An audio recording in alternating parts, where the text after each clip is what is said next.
Seguimos con nuestra serie de 11 históricos y en esta oportunidad es el turno del Chelsea.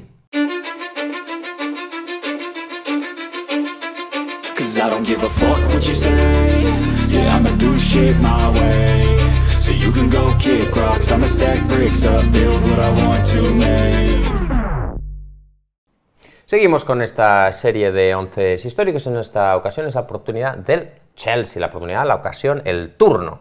Me parece que es una buena ocasión, turno, oportunidad, acontecimiento para que la gente descubra que el Chelsea es un club histórico con todo el sentido de la palabra, porque vamos a mencionar a varios futbolistas de etapas más desconocidas del club londinense y va a ser un vídeo que yo creo que nos va a servir como una oportunidad para descubrir a jugadores no tan conocidos. Claro, este es un tema interesante que hemos abordado alguna vez así de refilón en el canal, pero hay clubes históricos como el Manchester City o el Chelsea que han recibido un influjo de dinero exterior en las últimas décadas y se han convertido en exitosos, pero históricos eran los clubes. Claro. Es decir, el Chelsea es un club histórico y ahora lo repasaremos porque en este 11 histórico tenemos algún futbolista que fue campeón de Liga en el 55, por ejemplo.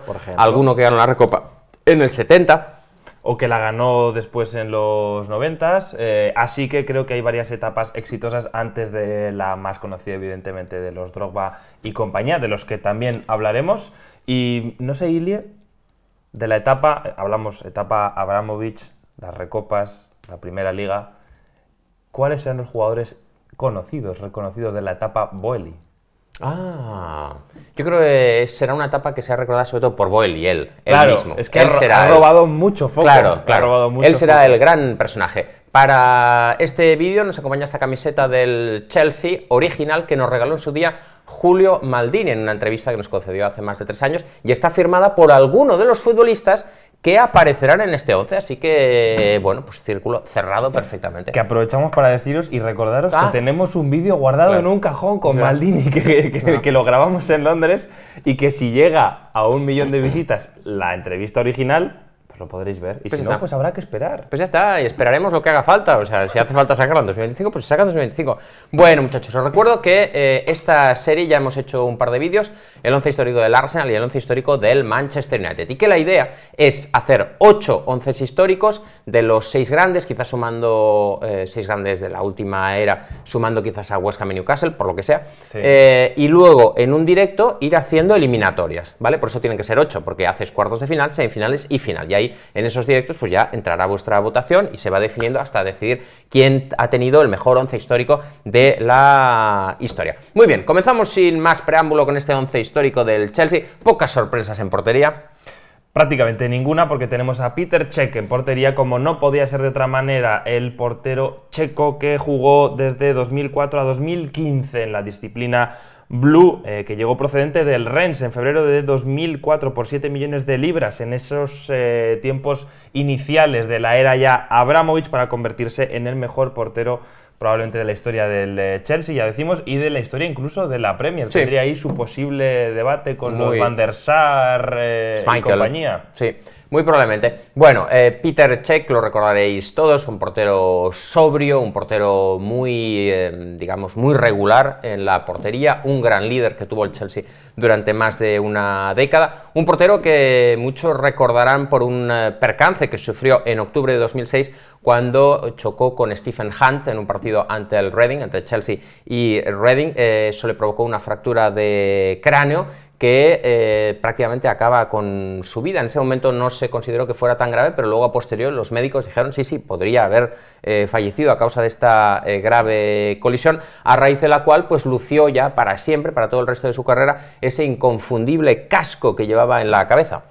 Se quedó el guardameta hasta el año 2015, más de una década en el Chelsea, ganando 4 premios, 4 FA Cup, 3 Copas de la Liga, la primera Champions, esa ansiada Champions que llegó ya en la etapa final de su carrera, y una Europa League. Así que desde luego un palmarés brillante el del portero, que será recordado además también como un personaje que siguió vinculado al Chelsea posteriormente a la retirada de su carrera, estuvo en calidad de... Bueno, no era exactamente director deportivo, no, era pero... como asesor técnico o algo así. Sí, incluso se le recordará, por ejemplo, en aquellos días de la Superliga, cómo él salió personalmente a hablar con los fans y esa conexión tan fuerte que tenía, yo creo que con la grada de Stamford Bridge, que pues se la ganó desde luego a pulso en el campo. De hecho, habla mucho de su papel de leyenda, el hecho de que él al final, en su etapa final en el Chelsea, pidiera que le dejaran marcharse al Arsenal y el propio club le abrió las puertas y los aficionados nunca se lo tuvieron en cuenta y luego regresó a trabajar en el Chelsea. Es decir que, digamos, el agradecimiento por los servicios prestados era tal que jamás hubo una polémica porque acabara yéndose al Chelsea. Seguimos con el lateral izquierdo, en nuestro once histórico del Chelsea. Aquí nos encontramos con Ashley Cole. Ashley Cole, el lateral izquierdo inglés, que tras casi una década en el Arsenal, primero en el fútbol base y luego ya en el primer equipo, se fue al Chelsea en un traspaso que estuvo rodeado de muchísima polémica, lógicamente, porque se iba del Arsenal de los Invencibles al Chelsea de Roman Abramovich, y por lo que sea, pues los aficionados de los Gunners pues no les gustó este movimiento. No, decíamos antes que con Cech no hubo ningún problema en ese camino de Chelsea hacia Arsenal. En este caso fue prácticamente todo lo contrario. No es el único caso, creo, que vamos a mencionar de pequeña traición en este fichaje por el Chelsea como equipo potente que se estaba formando, pero la verdad es que el tiempo le dio la razón a Ashley Cole, porque en su etapa de 2006 a 2014 ganó infinidad de títulos, como son 4 FA Cups, una Copa de la Liga, una Champions y una Europa League, jugando 229 partidos de la Premier con los Blues, 338 en total con el club. Así que desde luego pues uno de los defensas más recordados, un lateral que hay que decir que para su época probablemente era hasta cierto punto moderno, en el sentido de que era un lateral que aportaba mucho en ataque cuando no eran épocas como las actuales, en las cuales en esa posición se tiene mucha prominencia y mucho protagonismo en ataque. No solía ser el caso, pero sin embargo Ashley Cole era un lateral, sobre todo con mucho recorrido, que es una frase muy manida en el caso de los laterales, pero en este caso era cierto, sólido atrás y con muchas y buenas aportaciones en ataque. La marcha del Arsenal al Chelsea le hizo ganarse el mote despectivo por parte de los aficionados del Arsenal de Cashley. Cashley de cash, de dinero en efectivo, ¿vale? Cashley Cole. Bueno, no es la única polémica que vivió nuestro amigo Ashley Cole, que era un extraordinario futbolista, pero que tenía cierta tendencia a meterse en problemas, porque en febrero de 2011, como jugador del Chelsea, le disparó accidentalmente a Tom Cowan, un estudiante de ciencias del deporte de 21 años que estaba de prácticas en el Chelsea, con un rifle de aire del calibre 22 en el centro de entrenamiento del club, algo que, por lo que sea, no sentó bien. No. Primero al propio Tom, claro, que de repente se encontró que estaba haciendo prácticas y le pegaron un, un disparo con un rifle. Aquí haría falta no le sentó bien. Andrea Orlandi, porque es el que sabe lo que se siente cuando alguien te dispara un compañero. te dispara un compañero con un rifle de aire comprimido. Eso que se conoce como fuego amigo. Sí, hombre, bueno, en este caso no sé hasta qué punto amigo, o ya en cuanto disparas ya es fuego enemigo. Claro, esto podría ser. Y luego Ashley Cole, que también, digamos, formó pareja con Cheryl Tweedy, que es una de las cantantes de Girls Aloud, y que fue durante un tiempo una especie de David Beckham y Victoria Beckham de hacendado. Aquí los vemos en un polémico anuncio para la Lotería Nacional. Sé que esto es chocante, ¿vale? Sé que esto es chocante, pero este anuncio de Ashley Cole y su esposa, ex esposa ya, Cheryl Tweedy, es un anuncio para la Lotería Nacional. Buena aclaración, Rolls Royce de fondo y vestidos de blanco con... bueno, en fin. Está todo mal. Hablemos un poco del tema camisa de Ashley Cole, que me parece que la americana no tape el problema principal, que es que hay una camisa debajo con una especie de volantes. De volantes, flecos. Hay muchos botones, Ashley. Podrías haber usado mínimo el 50%. Yo creo que a partir de... O sea, por debajo del 50% estamos hablando ya de márgenes no constitucionales. Claro. Bueno, unas fotografías para la Lotería Nacional que, por supuesto, siguen generando ciertas risotadas a día de hoy. La precuela de Barbie, ¿no? Ahí está. Un poco. Ahí está Cheryl y Ashley en los tiempos en que todavía eran felices y vivían juntos. Luego, pues, se divorciaron. Vamos ahora con los dos centrales. Y comenzamos por sorpresas de la vida, John Terry. John Terry tenía que estar aquí. Tiene argumentos para erigirse como mejor jugador de la historia del Chelsea.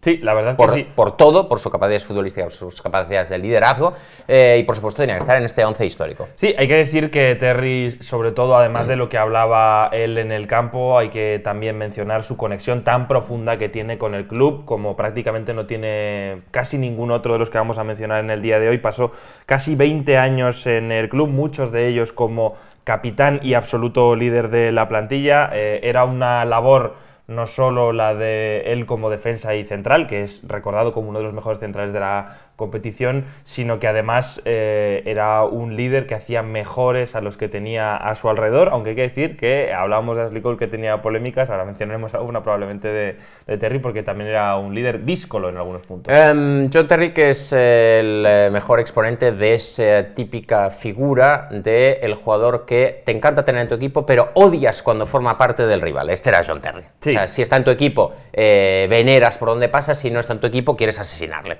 Sí, es un poco el equivalente, por ejemplo... Que de hecho hay un vídeo ahí, ¿eh? Jugadores que... Piqué en el Barça, por ejemplo. Claro. Piqué en el Barça, a los culés todo perfecto. Claro. A la gente en Madrid... No le cae bien. Yo entiendo que había sus rencillas.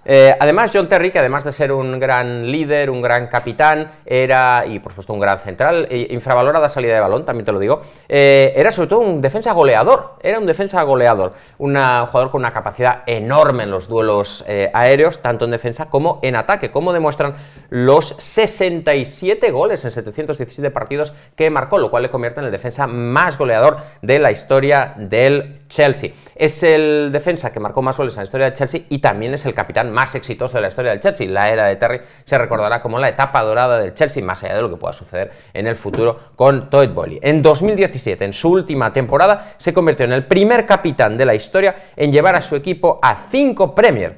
Además de cualquier equipo, por supuesto, ¿eh? Es el único capitán de la historia que ha llevado a su equipo a 5 Premier. Nadie más lo ha logrado. Además de esas 5 Premier, ganó 5 copas, 3 copas de la Liga, una Europa League y una Champions. Y con la Champions hay una pequeña anécdota, y es que él no pudo jugar la final porque le expulsaron en el Camp Nou en semifinales, pero eso no le impidió finalmente poder levantar el trofeo, la orejona, vestido de corto, de arriba abajo, incluso con espinilleras, lo cual pues se hizo un poco un meme en aquella época, pues porque evidentemente si no has jugado te puedes vestir de corto, pero ya las espinillas es ir a un nivel de detalle.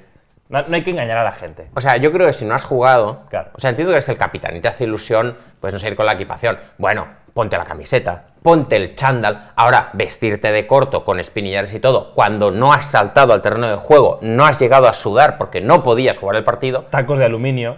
Claro, tacos, o sea... Y esto, claro, provocó en su día, quizás vosotros no lo recordáis, pero en su día provocó muchísimos memes. Vamos a recordar algunos, simplemente por echarnos unas risas. Ahí le vemos, le colocaron a Terry vestido de corto en la luna. Se le nota desde Neil Armstrong está atónito, claro, porque claro, ha recorrido todo este trayecto desde la Tierra hasta la Luna para encontrarse a John Terry sin ningún tipo sin escafandra. Sin escafandra. Celebrando el triunfo de la Champions League. Pero hay más, vamos con el siguiente. Ahí está, efectivamente, ahí está el príncipe celebrando su boda y John Terry celebrando también la unión, ¿no? Claro. Porque John Terry es una persona que, como ahora veremos, le tiene mucha estima al matrimonio y un enorme respeto. Sí, desde luego que se caracterizó por eso, pero también un poco deja a los demás celebrar. ¡Ah, bueno! Este no lo llegué a ver yo, ¿eh? Sí, este no lo llegué a ver yo. Sí, ahí está. El Mesías. El Mesías. Bueno, pues le llamó Dios Todopoderoso para que bajara a la tierra y ofrecer una última cena para celebrar la Champions League. Y ahí está, finalmente, en un día importante también, en la historia de la humanidad, junto a Nelson Mandela. Está diciendo, Nelson, a tope contigo, hemos derrocado el apartheid, pero mira esta Champions que tengo. El apartheid está mal, pero mira esta orejona. Ahí está. Siempre comprometido con las causas sociales. Siempre comprometido. Una persona... Bueno, siempre comprometido también un poquito con la polémica, ¿eh? John Terry, por lo que sea, pues fue un jugador, digamos, un líder, un extraordinario jugador, no hace falta decirlo, ya lo hemos dicho, posiblemente el mejor jugador de la historia del Chelsea, uno sin duda de los mejores jugadores de la historia del Chelsea, de la Premier League. Hay un debate sobre si incluso el mejor defensa de la historia de la Premier League. Podría ser. Estaría ahí. Podría ser. Pero también su carrera pues se vio de alguna forma opacada por algunas polémicas que vivió. Por ejemplo, la supuesta relación que mantuvo con la ex de Wayne Bridge, su compañero en el Chelsea y en la selección, y ese apretón de manos fallido en su momento cuando se enfrentaron luego, o la polémica racista con Anton Ferdinand, que acabó provocando que perdiera la capitanía inglesa. En todo caso, recordamos estas anécdotas para añadir un poquito de humor, pero John Terry, sin duda, un extraordinario defensa y un pilar de la era dorada del Chelsea. Sin ninguna duda. Y ahora pasamos a mencionar a su compañero, que en este caso será una persona quizás menos conocida para el público general, pero que ha sido fundamental para la historia del Chelsea, como no es otro que Ron Harris, un central excepcional, avanzado desde luego para su época, que estuvo en el Chelsea desde 1961 hasta 1980. Durante casi 2 décadas estuvo en la disciplina Blue y fue pues precisamente esa especie de Terry, pero de los años 60 y 70, con casi 800 partidos en el Chelsea, lo cual le convierte de manera casi inevitable en el jugador que más encuentros ha disputado con la disciplina Blue. 795, si no recuerdo mal, 795 partidos, un récord prácticamente imposible de superar en el día de hoy. Tenemos de pareja de centrales a 2 tipos que cubren 4 décadas del Chelsea. Es impresionante, 4 décadas del Chelsea entre John Terry y Ron Harris. Harris, que era un central atípico para la época, porque era relativamente bajo en aquella época de terrenos con barro y muchos balones directos y tal. Ron Harris era un central que medía 1,73 apenas y que tenía buena salida de balón. Con el Chelsea ganó la Recopa, la FA Cup y la Copa de la Liga, con el que fue el equipo de toda su vida, el Chelsea. Así que hablamos de él, y eso es sinónimo de hablar de la segunda etapa más exitosa en la historia del Chelsea. Vamos en orden cronológico, que sería esa Recopa de los años 70. Y ahora retrocedemos para hablar del lateral derecho, porque vamos a la que sería la primera etapa más dorada del Chelsea. En este caso hablamos de Peter Sillett como lateral derecho, el defensa que estuvo entre 1953 y 1962 en el conjunto Blue y que tenía un poco aquí de disputa con Azpilicueta, que hay que decir que es desde luego un jugador de la historia más reciente del club tremendamente importante, como se ha visto en esa despedida con honores que le han hecho recientemente, pero Sillett desde luego es uno de los grandes representantes de esa primera liga que ganó el Chelsea, que representa su primer gran momento como club histórico. Efectivamente, Peter Sillett gana la liga con el Chelsea en 1955, es la primera liga que gana el Chelsea, y además Sillett es especialmente importante porque marca un penalti decisivo para vencer a los Wolves por 1-0, y a la semana siguiente los Blues se convierten en campeones de liga ya matemáticamente, es decir que no solo forma parte de ese equipo y es un titular indiscutible, sino que además marca un gol que a la postre sería determinante para sellar el título.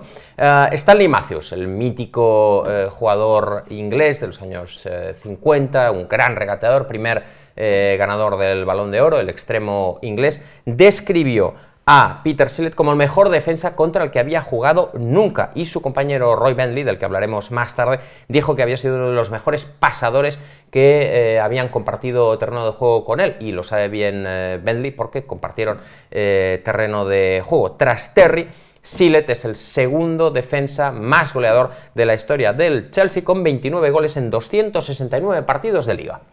Y pasamos y seguimos repasando épocas históricas del Chelsea, porque ahora nos vamos hasta los años 90 para hablar de un futbolista, ahora sí quizás más conocido para vosotros y también fundamental en la historia del Chelsea, como no es otro que Dennis Wise, el centrocampista que estuvo en el Chelsea desde 1990 hasta el año 2001 y que, como sabéis, se formó en esa Crazy Gang del Wimbledon que ganó la Copa del 88. Allí, digamos, Ilie, que es donde Dennis Wise se volvió loco y ya eso no tenía arreglo, ¿no? Es un poco, a partir de ahí y de convivir con esa panda de cafres, pues ya un poco se le quedó para sí, pero hay que decir que muy rápidamente desde su llegada en 1990 al Chelsea se convirtió en un futbolista fundamental para el equipo. Sí, Dennis Wise, que tenía que estar aquí, que es un... hay una cosa curiosa en estos 11 que nos permite ver que cada club tiene un estilo de jugador. Entonces en el Chelsea hay mucho jugador duro Bronco y canchero. Tenemos a Terry y por supuesto tenemos a Dennis Wise, que era por antonomasia el futbolista molesto, el futbolista que se metía en todas las broncas como pez en el agua. Hemos visto esa imagen que describe perfectamente cómo Dennis Wise, a pesar de su baja estatura, no rehuía jamás la bronca, dentro o fuera del terreno de juego. En 1990, tras ganar esa Copa del 88 con el Wimbledon 1-0 ante el Liverpool en Wembley, en 1990, como digo, se fue al Chelsea, donde se convertiría en capitán solo 3 años después. En su etapa en Stamford Bridge ganó 2 copas, una Copa de la Liga y una Recopa, lo cual le convierte en el segundo capitán más exitoso de la historia de los Blues después de John Terry. Sí, además era adorado por ese carácter tan aguerrido que tenía por los fans. De hecho, fue nombrado jugador del año en 2 ocasiones y un tipo, pues como sabéis, duro, que no rehuía a los enfrentamientos pese a pues no tener las condiciones físicas quizás más predispuestas para ello, pero era desde luego un futbolista que se caracterizaba por esa garra en el centro del campo. Y nos movemos en la otra posición. Sí. Dennis Wise, octavo jugador con más partidos en la historia del Chelsea. Y ahora hablamos de otro que le acompaña en el centro del campo, que tiene unos poquitos más y desde luego también algún gol que otro, porque no hablamos de garra si estamos mencionando a Frankie Lampard, un futbolista que aquí a mi acompañante en la mesa pues quizás no le guste una decisión que tomó en las etapas tempranas de su carrera, pero que desde luego fue una decisión, viéndola con el tiempo, para su a título personal muy acertada, porque le convirtió en uno de los futbolistas más importantes de la historia del Chelsea y de la historia, por supuesto, de la Premier League. Decíamos antes que con John Terry y Ron Harris cubren 2 décadas de la historia del Chelsea, 20 años cada uno. Aquí estamos hablando de 2 centrocampistas que no llegaron a solaparse por poco, porque Dennis Wise estuvo desde el 90 hasta el 2001, que es cuando precisamente llega Frankie Lampard y se queda 2014, así que entre los dos cubren 25 años consecutivos de la historia del Chelsea. Lampard, que tuvo un rendimiento excepcional en esos 13 años que estuvo en el Chelsea, tras llegar procedente del West Ham por 11 millones de libras, en circunstancias que ya hemos abordado más de una vez y que no hace falta recordar. A Lampard le fue en el Chelsea, pues felicidades. Un descubrimiento de Redknapp, ¿no? Si no me equivoco. Bueno, lo que pasa es que son familia, porque es su sobrino. Lampard era sobrino de Harry Redknapp y entonces siempre hubo acusaciones de nepotismo hacia Harry Redknapp. Y entonces Lampard acabó harto de esto y de que echaran a su padre de malos modos, se enfadó y dijo, pues yo me quiero ir del West Ham. Y le dijimos, pues vete por ahí, Frank, no te va a ir tan bien fuera del West Ham. Otro gran acierto, por supuesto. Fuera del West Ham hace mucho frío y se ve que no, estuvo abrigadísimo. Marbella, prácticamente. Claro. Hay que decir, hay un vídeo muy curioso que es bastante famoso de una reunión con fans de Redknapp con Lampard cuando estaba apenas debutando, y le insisten mucho y le preguntan por este tema del nepotismo, pero ¿y este muchacho quién es? ¿Por qué no fichamos a alguien? Yo no me fío. Todo delante de Lampard. Sí, sí. Y Redknapp defendiendo a muerte, que al final del tiempo, pues oye... Redknapp dijo, aquí donde lo veis, un día será internacional inglés. Sí, acertó Harry. Un poco más. Que por lo que sea, pues tiene sus cosas, pero pues de fútbol parece que algo sabe. Bueno, aunque era un centrocampista moderno y muy completo, su habilidad goleadora es lo que más destacó sin duda en la carrera de Frankie Lampard. Alcanzó, atención a estas cifras, pues son de locos. Lo he revisado porque no me lo creía. Alcanzó los 10 goles en 10 temporadas consecutivas, contando todas las competiciones. Y en 5 de ellas llegó al menos a 20. Insistimos, claro, jugaba de centrocampista, ¿vale? O sea, centro del campo. Contando todas las competiciones en 10 temporadas seguidas, como mínimo 10, pero es que en 5 superó los 20. Es de locos, son unas cifras de locos, lo cual, por supuesto, explica que en mayo de 2013 superara a Bobby Tamblyn como el máximo goleador de la historia del club. Algo que tiene muchísimo mérito para, insistimos, ser un centrocampista. En total, 211 goles en 648 partidos, que fueron claves para alzarse con este palmarés. 3 Premier League, 4 copas de la Liga, 2 copas de la Liga. 2 copas de la Liga, perdón, una Champions y una Europa League. Como decimos, pues junto con Cech, el ya mencionado, Ashley Cole y compañía, y Terry también, el gran protagonista de ese Chelsea, un argumento increíble en ataque y un futbolista con muchísimos recursos, que por eso marcaba tantos goles. Disparaba bien de falta, lanzaba los penaltis, tenía un golpeo desde fuera increíble, era muy buen llegador desde segunda línea, tiene muchos goles de centros laterales que él llega desde atrás con mucha fuerza, o sea que era un futbolista tremendamente completo, que tiene esta etapa increíble en el Chelsea, pero que luego siempre tuvo esa historia un poco, entre comillas, maldita con Inglaterra, porque siempre lo hemos mencionado en muchos vídeos, ese centro del campo que podría haber sido increíble nunca funcionó con Steven Gerrard, con Paul Scholes, nunca llegó a funcionar por lo que fuere y ahí queda eso para la historia. De hecho, es suyo el gol fantasma en el Mundial contra 2010. 6, ¿no? ¿6? Yo creo que es 6, ¿no? 6 o 10, no me acuerdo. Bueno. Yo creo que es 2006, contra Alemania, que acaban ganando 4-1. Ah, quizás es 10. Creo que es 10, ¿eh? Puede ser. Pues 2006 es Alemania, claro. Sí, es 2010, ¿no? Sí, confirmado, 2010. Muy bien, muchachos, hemos planteado un 4-4-2. Hemos cambiado porque en los anteriores había sido 3-4-1-2. Aquí vamos por un más creativo 4-4-2. Pero es un 4-4-2 a lo Emery, ¿vale? Los jugadores de banda, digamos, se meten un poquito por dentro, pues más un perfil de media punta. Y vamos con el primero de ellos, el que juega por banda izquierda, que es Eden Hazard. Eden Hazard, una inclusión que puede resultar sorprendente, teniendo en cuenta su rendimiento en los últimos años, que la gente dirá, pero si Eden Hazard, pero si no ha jugado nunca este muchacho, si es malísimo. Bueno, pues aunque no lo creáis, en el Chelsea era buenísimo, una cosa de locos, como atestiguan sus 2 Premier, una Copa de la Liga y 2 Europa League. Tiene una mala suerte Hazard impresionante, que es que, claro, él llega en 2012, justo después de ganar la primera Champions, y se marcha en 2019, justo 2 años antes de ganar la segunda. Entonces, es el mejor jugador del Chelsea en toda la década, pero no se lleva ninguna de las 2 Champions. Sí, y hay que decir que es un futbolista que en sus picos tuvo un nivel prácticamente inalcanzable, era el rey de la Premier cuando tenía sus picos de forma. Bueno, picos muy sostenidos, en realidad, menos una temporada que está más floja, es cuando el Leicester gana la Liga. En realidad, en estos 7 años, es consistentemente el mejor jugador de la Premier League. Y es un futbolista que lo era todo en ataque, marcaba, asistía, regateaba, era el que siempre generaba un espacio, el que siempre generaba una superioridad. Un futbolista tremendo, excelso, que yo creo que luego cuando se le acabó el físico por las lesiones le ha costado mucho, pero es verdad que una de sus grandes virtudes, o la gran virtud, era su centro de gravedad muy bajo y su arrancada. Entonces, en cuanto perdió esa arrancada o cuando la ha perdido, en el Madrid le ha costado mucho más. También en un fútbol muy diferente, ¿no? Yo creo que en el de la Premier, con un poquito más de espacios, le beneficiaba para poder explotar esas virtudes físicas que tenía. Eden Hazard, que es el 9º máximo goleador de la historia del club, para que os hagáis una idea, 9º máximo goleador de la historia del club, a donde llegó procedente del Lille por 32 millones de libras en 2012, como ya hemos dicho, y se acabó yendo al Real Madrid por una cifra que nunca ha llegado a esclarecerse del todo. Se habían hablado siempre de 100 millones, luego se hablaban de 120, 140, e incluso desde Bélgica se llegó a hablar de 160 millones de euros. En todo caso, una buena venta para el Chelsea, como luego pues ha demostrado su rendimiento posterior en el Real Madrid. Pero en todo caso, lo digo, el mejor jugador de la década posiblemente en la Premier League.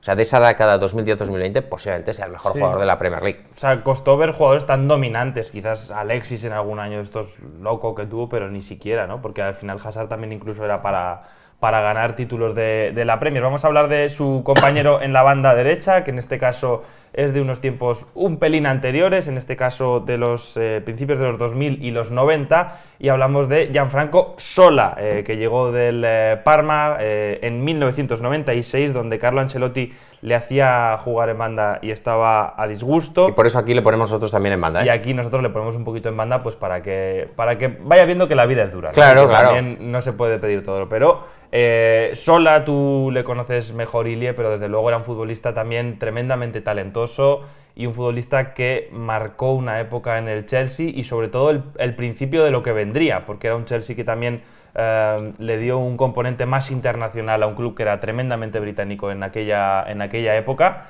y que le dio un poco, digamos, otro sabor. Gianfranco Zola, que forma parte de esa revolución que se vivió en la Premier League a partir de sus inicios prácticamente. La liga inglesa, hasta que apareció la Premier League, era una liga muy cerrada, muy de 4-4-2, de siempre los mismos sistemas, el mismo estilo de fútbol, con la inclusión de Eric Cantona, que es el primero que rompe eso y que por fin se mete un perfil un poco creativo, más de media punta, jugando por detrás del punta y tal, empiezan a llegar del continente perfiles más del estilo Zola, que forma una excelente asociación nada más llegar en el año 96 con Mark Hughes, y ahí es donde se solía jugar, ¿no? Se colocaba a un jugador creativo junto al punta, que en este caso era Mark Hughes. Enseguida los aficionados del Chelsea reconocieron el talento innegable, la creatividad, la imaginación de Gianfranco Zola, que es un futbolista pues que tiene ciertas semejanzas con Hazard en cuanto a que era un jugador bajito, un jugador muy creativo y un jugador al que le gustaba jugar por medio. Aquí les ponemos a uno por izquierda, Hazard juega más por izquierda, y a Zola le ponemos por derecha, pero dos futbolistas que, bueno, pues tienen siempre esa tendencia a jugar por dentro. En sus 7 temporadas que estuvo Gianmarco Zola en el Chelsea, del 96 al 2003, ganó 2 copas, una Copa de la Liga, una Recopa y una Supercopa de Europa. En ese Chelsea presidido por Ken Bates, muy internacional, como decía Juan, muy italiano, y que es inmediatamente anterior a la llegada de Roman Abramovich en 2003. Y regresamos a la etapa contemporánea para hablar de un hombre que seguro esperaban muchos de vosotros ver en esta lista, como es... ¿Linza? ¿En esta linza? En esta linza y en vale. esta lista también, Vale. que es Didier Drogba, un gran delantero con el cual tú incluso estuviste vinculado a nivel negocio, ¿no? Como representante, un talento que tú supiste ver, ¿verdad? A ver, muchachos, esta historia está explicada en otro vídeo de la media inglesa. Esto es así, ¿vale? Yo cuando trabajaba como agente de jugadores en París, Didier Drogba estaba en el Guingamp, no había funcionado en su primera temporada en el club francés y su currículum llegó a mi mesa. Me dijeron, a ver, intenta ofrecerle en España. Ofrecía a Didier Drogba a todos los clubes de la Liga Española, menos al Barça y al Madrid, y la respuesta que obtuve fue un ensordecedor silencio. Claro, fue un peine con muchas púas. Efectivamente, me dijeron, recibí muchos peines, de hecho todavía conservo peines a día de hoy, para lo poco que queda. Efectivamente, traté de colocar a Didier Drogba y no hubo forma. Al año siguiente nadie lo pudo vender del Guingamp. Al año siguiente se quedó en el Guingamp, la rompió hasta el punto que el Olympique de Marsella apostó por él, la volvió a romper, se fue al Chelsea y por eso estamos aquí hablando de Didier Drogba, porque acabó en el Chelsea, donde la rompió de 2004 a 2012 y en una segunda etapa, pues ya no tanto, en 2014-2015. Aunque solo fuera por el partido que hizo en la final de la Champions de 2012 ante el Bayern de Múnich en Múnich, ya tendría que entrar de lleno en la historia del Chelsea. Marcó el gol del empate en un saque de esquina cuando el partido ya moría con victoria de los alemanes por 1-0 y luego marca el penalti decisivo en el que parecía que iba a ser su último toque con el Chelsea y habría estado bien que lo fuera, pero luego volvió en 2014-2015, pero en 2012 se fue del Chelsea después de haberle dado a los Blues su primer triunfo en la Champions League. Didier Drogba, que era sobre todo un futbolista de grandes partidos. Sí, hay que decir que es un delantero que, pese al recuerdo colectivo que tenemos, porque además era muy espectacular, metía goles increíbles, tardó bastante en explotar y tuvo algunas temporadas no tan buenas en el Chelsea, pero cuando llegó finalmente a explotar, como decíamos, en los momentos determinantes era realmente decisivo. Llegó al Chelsea ya con 26 años, pero aún así le dio tiempo a ganar 4 Premier Leagues, 4 FA Cups, 3 Copas de la Liga y una Champions, sobre todo conocido, ya decimos, por esa Champions que era un poco la guinda del pastel que llevaba el proyecto de Abramovich después de muchos millones invertidos buscando desesperadamente y que finalmente la consiguieron ya un poco en la etapa final de esta generación dorada del Chelsea. Si todos los partidos que hubiera jugado Didier Drogba hubieran sido finales de la FA Cup, sería el mejor jugador de la historia, sin absolutamente ninguna duda, porque cada vez que aparecía una final de la FA Cup, el muchacho decía, esperad un segundo que os la voy a ganar, ¿vale? Vosotros me paséis el balón y yo ya me ocupo de ganar la final. Llegó en 2004 Didier Drogba, como decíamos, y fue clave para ese primer Chelsea ganador de Mourinho con Cech, con Terry, con Lampard. Es el 8º máximo goleador de la historia del club en Premier League y el 4º si contamos todas las competiciones con 164, sobre todo gracias a los 36 goles que marcó en Europa, que es un récord absoluto e inalcanzable en la historia del club. Y en 2022, por todos estos honores y todos estos récords y estas cifras, alcanzó su puesto en el Salón de la Fama de la Premier League. Ya sabéis, un honor de reciente creación, pero en el que de momento solo se han unido los nombres más importantes de la competición, ya sabéis, desde su creación en el año 1992. Hay que decir que Drogba, además, un poco uno de los grandes talentos africanos del fútbol inglés, no sé si el que más estaría ahí, pero siempre está en el debate junto con Touré ya fue quizás menos longevo, pero ahí estaría, ahí estaría. Salah. Es verdad, Salah, siempre lo... Sí, bueno, porque ignoramos. pensamos en África negra muchas veces y no, y obviamos porque norte es de África. actual, cuando dices el mejor de la historia, nunca piensas en uno que está jugando ahora. Acabamos este 11 con el rey de Stamford Bridge. Así lo apodaron. Es el único de estos futbolistas que tiene una estatua en Stamford Bridge. Estamos hablando lógicamente de Peter Osgood, que estuvo una década en el Chelsea de 1964 a 1964. Fue nacerio y Osgood dijo: si nace este cafre, yo me piro de aquí. No por casualidad le llamaban el rey de Stamford Bridge. Ahí le vemos una foto. Qué bonitas estas camisetas, me parecen de locos. Esta camiseta del Chelsea me parece, pero de locos. Y qué bonitas son las fotografías recoloreadas a posteriori, ¿no? Porque esta creo que supongo que la habrán tratado de color a posteriori. Quedan bien. Un jugador muy alto, y le vemos, un jugador muy alto pero habilidoso, fue fundamental en los dos grandes triunfos de su era en los Blues.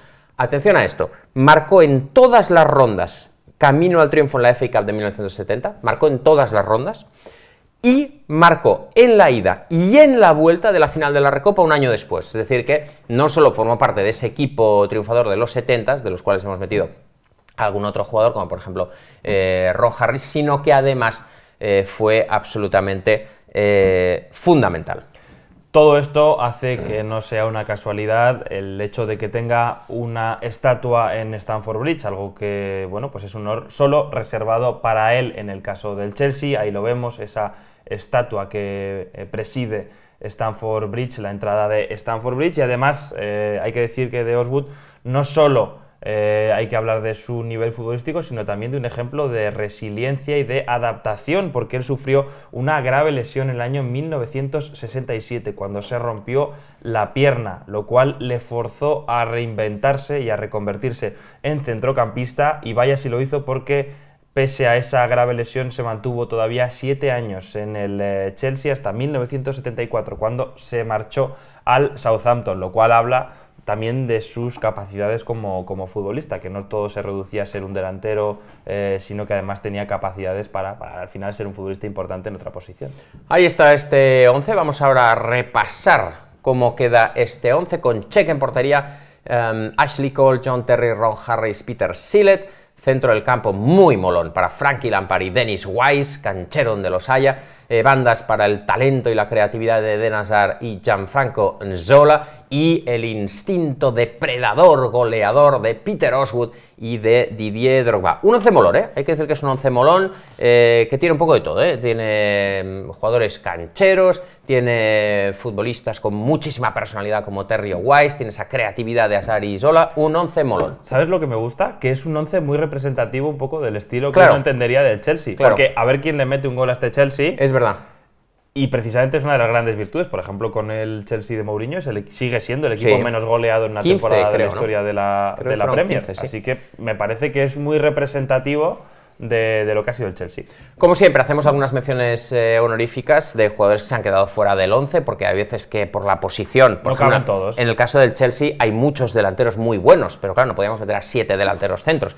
Menciones especiales para Peter Bonetti, el mítico portero del Chelsea, que podría haber competido ahí con Cech, más de 700 partidos entre 1959 y 1979. También para Kerry Dixon, uno de esos delanteros goleadores que tuvo el Chelsea, ganó la segunda división 2 veces con el Chelsea, es el tercer máximo goleador de la historia del club con 193 goles, y tiene un récord muy curioso que me llama la atención, Kerry Dixon. En 3 temporadas seguidas, 1982-83, 83-84, 84-85, fue máximo goleador con su club de una división diferente. Es decir, en 82-83 fue el máximo goleador de tercera división con el Reading. Vale. En la 83-84 fue el máximo goleador de la segunda división con el Chelsea. Y en la 84-85 fue el máximo goleador de la primera división con el Chelsea. Oye, es loco, esto a día de molón, hoy es difícil verlo. Muy difícil. Es muy difícil verlo. Hombre, un jugador que es máximo goleador tercera, segunda, primera consecutivamente, es de locos. Estamos hablando de alguien que estaba jugando por debajo de su nivel. Sí, claro. Sí. Tenías que haber jugado en primera desde el principio. Este era el truco, para no tener el récord. Este era el truco. Seguimos con Charlie Cook, extremo derecho, que jugó 212 partidos entre 1966 y 1972. Otro futbolista que formó parte de esa generación Osgood con Ron Harris, que ganó la Recopa en los años 70. Tenemos también a Jimmy Graves. Jimmy Graves, una auténtica leyenda del fútbol inglés, el otro gran delantero. ¿Por qué no entra aquí en el caso del Chelsea? Porque él en realidad está relativamente pocos años en el Chelsea. entre 1957 y 1960, y bueno, solo 4 años, pero que le valieron, fueron más que suficientes para marcar 124 goles en 157 partidos. Estamos hablando ya terreno Messi prácticamente. 124 goles en 157 partidos, una leyenda absoluta del Chelsea de la primera división inglesa. Para que os hagáis una idea, Jimmy Graves es el máximo goleador, siempre hablamos de Alan Shearer, es el máximo goleador de la historia de la Premier, sí, pero en la historia del fútbol inglés de la primera división ha habido más años. Jimmy Graves es el máximo goleador de la historia de la primera división inglesa con, no me acuerdo, pero eran 300 y pico... 57. ¿Cómo? 357 goles. Una cifra absolutamente inalcanzable. Pocos. Estamos hablando de si Kane puede llegar a los 260 de Shearer y ya es imposible. Imagínate los 357 de Jimmy Graves. Lo que pasa que en este caso yo creo que su puesto corresponde a otro 11. Y al de otro club, no al del Chelsea, porque como decimos... Hombre, ahí estará seguro. Ahí claro, no hay ahí en el otro estará seguro. Ron Beldy también es otro delantero a mencionar, que jugó 367 partidos con el Chelsea y que llevó como capitán a conseguir ese primer título de liga en 1995, la temporada 54-55. He dicho 95, creo que es 1955. 1954-55. Correcto. Trata de arrancarlo, Carlos. Si tú lo vas a decir mejor. Yo me callo ya para lo que queda de vídeo. Tenemos también a Bobby Tambling, había que mencionarlo por supuesto, es el jugador al que adelanta Frankie Lampard como máximo goleador de la historia del club en 2013, por supuesto delantero, que estuvo en el club del 59 al 70 y tuvo la mala pata que estuvo como digamos entre dos épocas también, Bobby Tambling. Y tenemos a Steve Clarke, que muchos recordaréis como entrenador de la selección escocesa, entrenador del West Bromwich Albion, también formó parte del staff del Chelsea técnico en la época de Mourinho, por ejemplo. Él fue lateral, estuvo del 87 al 98 y ganó Copa de la Liga y Recopa. Es el octavo jugador con más partidos en la historia del club. Y acabamos con John Hollins, otra gran leyenda del Chelsea. Estuvo en dos etapas, un poco parecido a Drogba, porque en realidad volvió solo para una temporada. Estuvo del 63 al 75 y volvió casi 10 años más tarde, en el 83-84. Un centrocampista que más tarde en su carrera se reconvertiría a lateral. Fue capitán del equipo, jugó 592 partidos y marcó 69 goles en su primera etapa y fue parte, por supuesto, del exitoso equipo de los 60s y 70s. Aquí hay una cosa impresionante en el caso de John Hollins. Desde que fue fijo en el Chelsea a partir de 1964, raramente se perdió un partido, que era relativamente complicado en esa época, con las condiciones que había del balón, del terreno de juego, etc. Jugó 400 de 420 posibles partidos de liga y llegó a disputar lo que es todavía un récord a día de hoy en la historia del Chelsea: 167 partidos seguidos, Dios, sin perderse ni uno. Dios. Es increíble. ¿Qué sé yo? Qué agotamiento. John, tío, un dolor de estómago, Tómate una respiro. jaqueca, te has pillado el dedo con la puerta del coche, por lo menos, algo. ¿Cuántas temporadas seguidas? Por lo menos 3 o 4. 167, claro, es que... ¿Cuántos partidos se jugarían por aquel entonces? Bueno, ponte 50, te has pasado más de tres temporadas jugando absolutamente todos los partidos de todas las competiciones. Descansa. Pero qué locura es esta, John, tío. Por cierto, La legislación laboral no era lo que soy, ¿eh? para el team, #pifiaslmi, he visto una venir por la puerta y la voy a parar antes de que llegue. Hay 2 jugadores siendo el octavo con más partidos del club. No, porque ya sé por dónde vas. Dennis Wise Sí, pero había una... y Steve Clarke. Sí, pero lo miré. Hay una puntualización que hacer. Sí, pero lo Estoy miré. frenando la pista. No, pero no era Dennis Alguna Wise. más habremos hecho. No, pero no era Dennis Wise. Era Dennis Wise, sí, mira. Es octavo jugador con más partidos en la historia. Y luego es Steve Clarke, octavo jugador con más partidos de la historia. Podrían pelearse a muerte. Yo diría que Wise es el noveno. Podrían pelearse a muerte. Y el que gane, O puede ser que sea por liga. claro. Tienes que mirar en una página de Wikipedia, es fantástica, es Chelsea Records and Statistics o no sé qué. Sí. Dennis Wise, octavo. Steve Clarke, noveno. Steve Clarke baja una posición. Baja una. Noveno, ¿eh? Bueno, pues ya está, pifia solventada, muy hábilmente. Juan, y por cierto, tenía otra duda a lo largo del vídeo que tú te has saltado. ¿Cuántas Premier Leagues ganó Ashley Cole con el Chelsea? Ya estamos haciendo trabajo de redacción en directo. Esto es que aquí inaudito. pone una, Tiene que ganar. suena raro, pero llega en 2006. 0-5. Claro. Llega en 2006, o sea, las dos primeras se pierde. Las dos primeras, Sí, la de Mourinho. claro. 0-9-10. 4, 5 y 5, 6 se las pierde. Tiene que ganar 0-9-10. A ver, double check. ¿Cuántas Premier League gana Ashley Cole? Memoria, tiene que No, ser memoria no. 15, Hazte una búsqueda. ¿Tú cuántas dices? Digo 2. Dice 2. Si aquí ponía una, ¿eh? Y he visto que tú te lo saltabas hábilmente. Pero ya a Pero vamos a dar la quitado. información, hombre, a calzón quitado. Información correcta siempre.